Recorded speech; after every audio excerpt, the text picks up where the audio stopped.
که د یو سړي د نبي علیه السلام سره داسې وخت کې ملاقات شوی چې دی کافر دی، دته صحابي نه ویل کېږي. چې د حضور پاک سره ملاقات د اسلام په حالت کې شوی دی مسلمان دی. برابر خبره ده که لیدلی وي او کې نه لیدلی. بعضې صحابه په سترګو نابینا حضور پاک سره ملاقات شوی دی خو لیدلی نه دی، او بیا وفات هم د اسلام په حالت کې شوی، دته صحابي وي.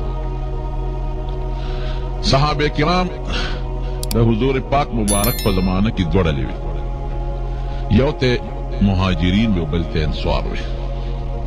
کومو خلکو چې د نبی کریم صلی الله علیه وسلم سره مدینه شریفه ته هجرت کړی دی یا د نورو علاقو نه راغلي دي او مدینه شریفه ته هجرت کړی دی، هغوی ته مهاجرین وي.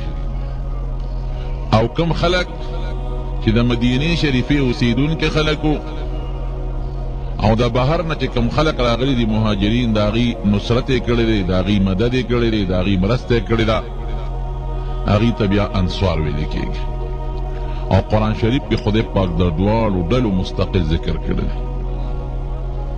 نو د صحابه خو ډېر لوی تعداد دی، خو زه دلته نن د یو صحابي نوم او د هغه متعلق حالات ذکر کوم چې هغه ډېر زیات مشهور دی، خصوصا زمونږ په د علماو طالبانو کې ډېر مشهور دی، او ډېر زیات په غربت په حالت کې او په فقر په حالت کې د نبی علیه السلام مرسته کړې ده، او د حضور پاک د احادیثو لوی خدمت یې کړی دی چې هغه ته زمونږ خلک، بلکې دا زمونږ خلک نه، د هغه لقب د نبی علیه السلام مبارک په زمانه کې ابو هریره رضی الله تعالی عنه. د نبی علیه السلام 15,000 او 300 او 4 او یا احادیث د حضور پاک نوریدلی دي، ځان یې پې کړی دی او امت ته رسولی دی. دا هغه دي چې کوم امت ته رسېدلی دي. ممکن ده د دې نه نورم ډېر احادیث دته یاد دي، امت ته به نه رسېدلی، یا د دې نه ډېر احادیث د صحابو ته تابعینو ته رسولی دي، مونږ ته نه دي را رسېدلی.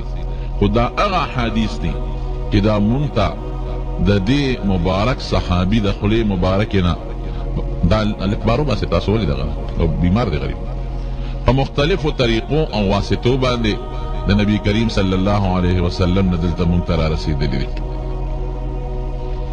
د خپل نوم ابو هریره نوم په نوم کې اختلاف شته، خو راجح قول دا دی د خپل یو قول دی، وی کان اسمی فی الجاهلیت عبد الشمس، وی په جاهلیت کې زما نوم عبد الشمس.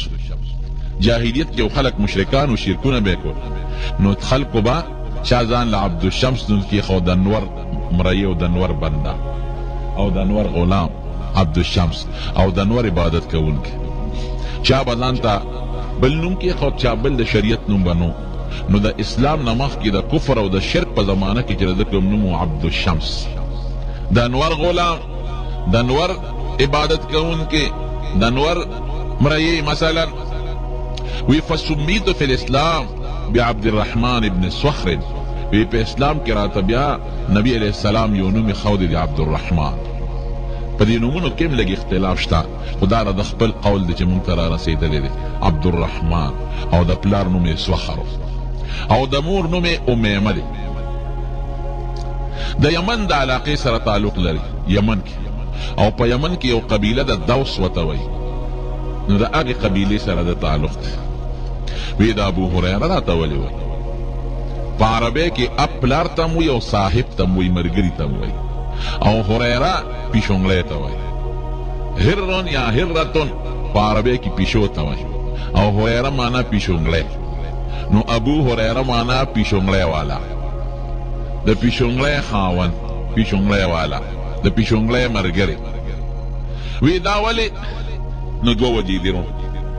وی ده په خپل قوم کې ما به ګډې چیلۍ سرولې، نو ما یو پیشو ساتلې وه، نو د ورځې به مې ځان سره ګرځوله، او کله به مې د لستوڼي کې ځان سره د عربو د قبایلو خلکو دا لستوڼي به ډېر کولو په لستوڼي کې به مې ښودې وه، او د شپې به مې راواغېشته، نو په ونه کې به مې کېنوله، دې سره به لوبې م کولې او ځان مې ورسره مشغول ساته.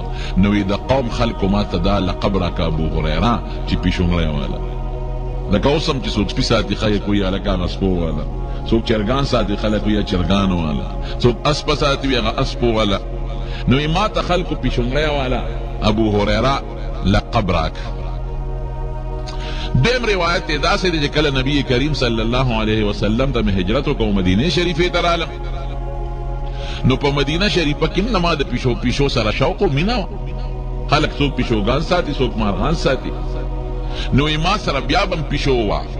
نو نبی کریم صلی الله علیه وسلم هغه لقب چې ما ته د قوم خلکو را کړی و د هغه پیشونګلی د مینې د وجې نه برقرار وساته.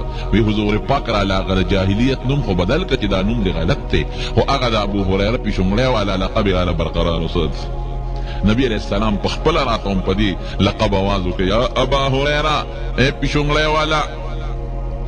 نو ممکن ده چې دا خپل نوم مې بدل کړی وي، لکه څنګه چې د پلار نیکې ښودونکي نوم بدل شو، نو د ابو هریره نوم مې بدل کړی وي، خو چونکې حضور پاک دا نوم ما ته د خوشطبعۍ او د مینې په لحاظ ووی، نو بس ما وی چې راشه حضور پاک په مینه ما ته کوم لفظ او کوم نوم استعمال که نوم دا ماله ټیک دی. نو هغه لقب د ابو هریره مې ځان نه برقرار وساتي. خو د جاهلیت نوم چې کوم عبدالشمس و هغه یې راله بدل کړ. وروڼو د دې نه یو مسله راووته، دا چې که یو انسان مثلا یو حیوان ساتي او د ده هغې حیوان ته نسبت کیږي نو خیر دی، لکه خو یاره په غلط نه، د هغه د رسوا کولو دپاره نه. لکه یو سړی یو اس ساتي او خلک وایي مړه هغه اسونه واله او دې پرې نه خفه کېږي او پرې خوشحالېږي، نو دا خیر دی، دا څه بده نه ده. او که یو سړي ته داسې لقب وی چې پرې خفه کېږي، لکه یو سړی سپي ساتي ته وایي هغه سپو واله او پرې خفه کېږي، نو بیا به ورته دا لفظ نه وي. په دې لفظ ابو هریره خفه شوی نه دی، پرې خوشحاله شوی. نو که یو سړی یو کاریګري یا حیوانات ساتي او ته هغې ته ورته نسبت کوي پلانکي قصب والا یا پلانکي پرې نه خفه کېږي، دا خیر. دویم یو مسله دا راووته چې د جاهلیت د زمانې خراب نوم که چا څوک پرې مشهور یا پلار لیکولی ښې به بدلې، لکه د نوم عبدالشمس نور والا د نور عبادت کوونکی، نو دا خو خراب نوم دی، د شرک نوم دی، دا به بدلې. نبی علیہ السلام وی نه، ته خو د انور مرئی نه، ته خو عبدالرحمن د رحمان مرئی، ته خو د انور دغه نه عبادت کوونکی، ته خو د رحمان عبادت کوونکی، نو هغه نوم یې والا بدل که ښکلي نوم یې والا کېښود.